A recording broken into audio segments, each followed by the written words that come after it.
Discipline isn't necessarily being hard on yourself. Like, no, if you're being hard on yourself, that's not discipline. That's how you know that it's not discipline. Well, I was listening to a podcast while I was curling my hair. They were talking about discipline. And the funny thing is, I was talking about discipline as well to my friends here who are parents to two cute kids. We were talking about it like just the other day. The podcast was with Jay Shetty and Rob Dial. Rob Dial is a podcaster I've been listening to since 4 years ago. He was talking about how discipline is actually that one thing we need to thrive. Not just this year, like not just for 2026. I feel like every year discipline is essential. But sometimes we have a negative perception of discipline. Like when we hear about the word discipline, it gives us a negative thought or negative feeling usually.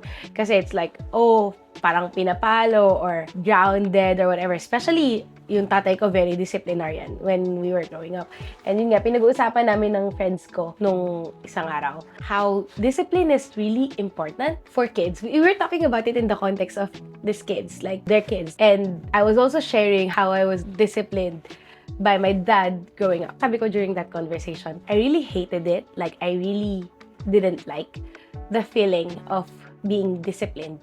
Especially, I think, to be honest, sa aming apat na magkakapatid, I feel like ako yung madalas mapalo. I think pasaway ako or palasagot ako nung bata ako. And siguro palaban nga kasi ako. Wow, let's go palaban. Charot.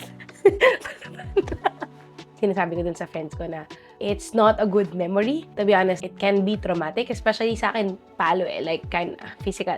But nung sinabi ko yun sa friend ko, which is yung dad, he said that discipline is actually not meant to feel good. Yeah, it's not really meant to feel good, but it's actually necessary.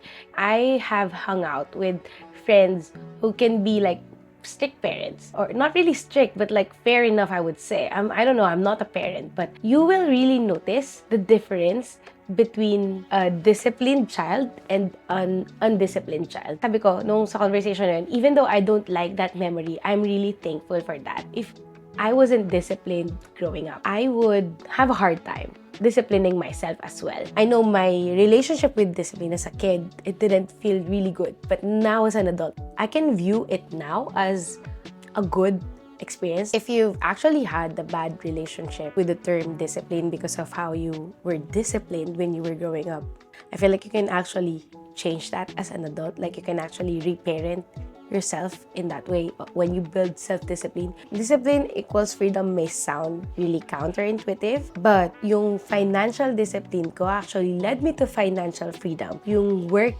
discipline ko led me to building systems and structure, which led me to having time freedom. Yung emotional or mental discipline mo, it will actually teach you to choose peace over chaos. Discipline isn't necessarily being hard on yourself. Like, no, if you're being hard on yourself, that's not discipline. That's how you know that it's not discipline. The actual discipline, if you change your relationship with it, is if you think about it as like a parent, a good parent na nagdidisiplina ng anak, they're really wanting the best for their kid. And they're doing that. They're implementing those disciplines because they want them to be a good kid growing up. Of course, need ng guidance sa mga bata. And tayo, when we discipline ourselves as well, when we implement like self-discipline, it's like we're guiding ourselves to be the best version of ourselves then. So in a way, discipline is also self-care.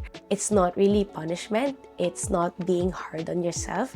It's just guiding yourself, I would say that. Self-discipline is really one of those things na when you actually implement it or when you've successfully like built self-discipline, you will really thank yourself later. You will really say that the discipline that you've built or how you disciplined yourself, how you've guided yourself was actually like really worth it. I don't know what's your relationship with discipline, but if it's negative, I hope that maybe do some inner work to like change it, because really discipline gives you freedom in the long term. Might be painful when you're doing it, but once it's a habit, once you've gone through the discomfort, once you've gotten used to it, it's gonna reap